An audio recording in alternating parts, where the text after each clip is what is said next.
We are here on Beaver Creek Coffee Farm in KwaZulu-Natal, bordering just with the Eastern Cape of South Africa. And I'm really excited because today we're doing a farm tour, like plant cup experience, walking around and trying coffees and just learning about all the stuff they do here.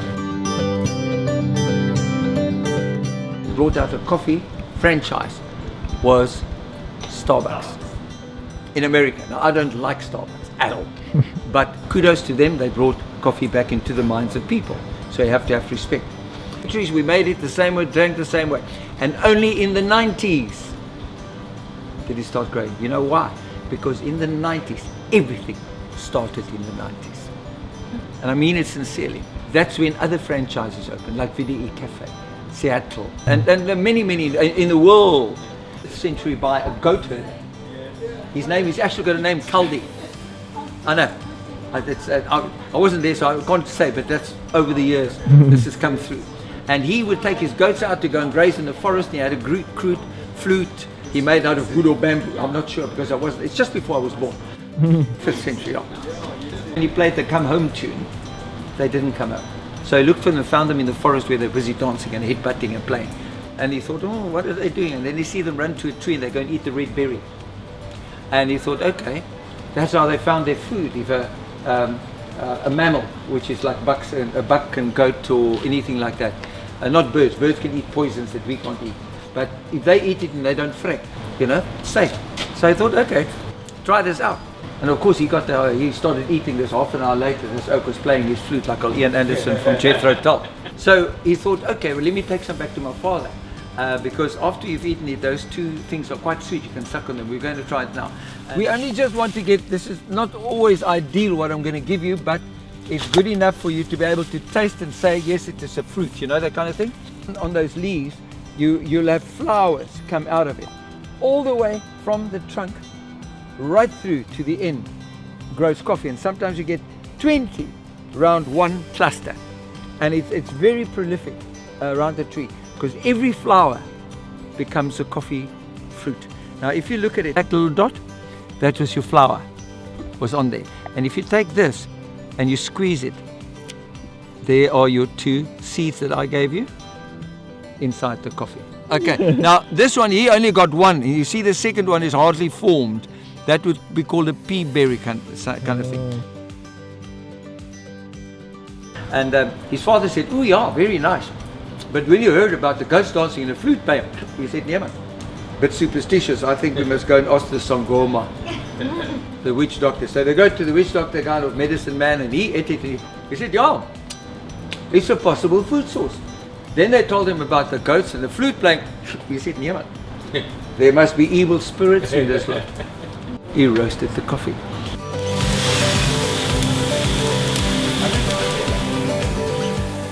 Okay, so at 170, at 150, and I'm only giving a figure, it's not exactly, but it'll put it in your mind. So, at 150, it will take, say, 15 minutes, or 150 to get to a dark roast. At 200 degrees, it will only take 13 minutes to get to a dark roast. Now, why would I roast all my coffee at 200? Because it's quicker. Different taste. Because the acids in the oil are burned out. And at 150, you burn your acids and oils out slower than you will burn your acids and oils out at 200 degrees. The rate or the speed of burning out your acids and oil gives you different taste. If you take sugar, you caramelize sugar in a pan. The longer you caramelize it, the more bitter your sugar becomes. That's all you've done with because it's a fruit. Yeah. You've over-caramelized the natural sugars. That's right. And at 150, you'll caramelize your sugars slower. At 200 faster. The speed of caramelization is also different. When you see those two different states, there are 6 basic roasts. Now I'll give you the 6, light and light medium. Now we don't do light and light medium because it's too high in acid and oils. You will get headache. Then we get medium. We do that. If you see 1, 2, and 3 hours, 4 out there. Number 1 is our house of flame, but it's your medium roast. Number 2 is Transkei Gold, but it's your medium plus roast. Your number 3 is head blend. It's your full roast.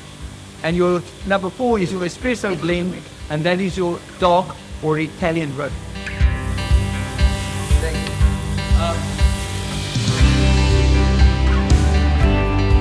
And that thing that makes you happy when you walk past the coffee shop, you got that? He said, no man, there must be more evil spirits. I think we must boil it out in boiling water. On their coffee. Ethiopians find that they grind it in the stones, gives you more flavor. And coffee started sort of spreading through Africa, and the first slavers in the world were the Arabs, Java.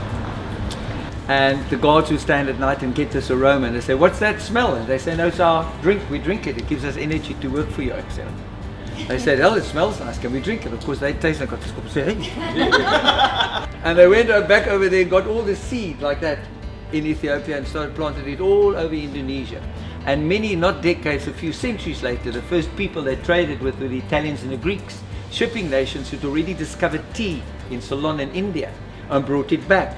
Now they got this drink from the Arabs and they call it the Arabica. See how people think it comes from the Arabs, it's not. It's actually from Africa.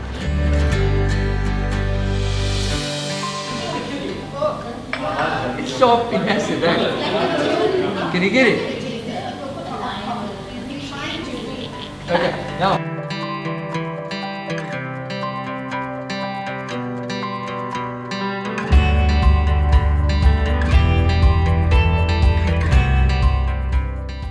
And then take a mouthful and tell me,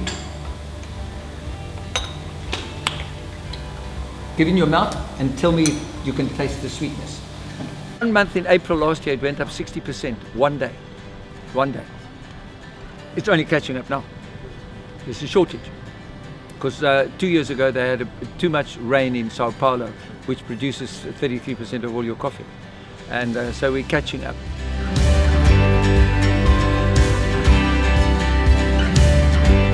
That was a whole bunch of fun. Visiting at Beaver Creek, it's a good way to spend the afternoon, and the guy that took us on the tour was so passionate about what he was talking about. It was a lot of fun.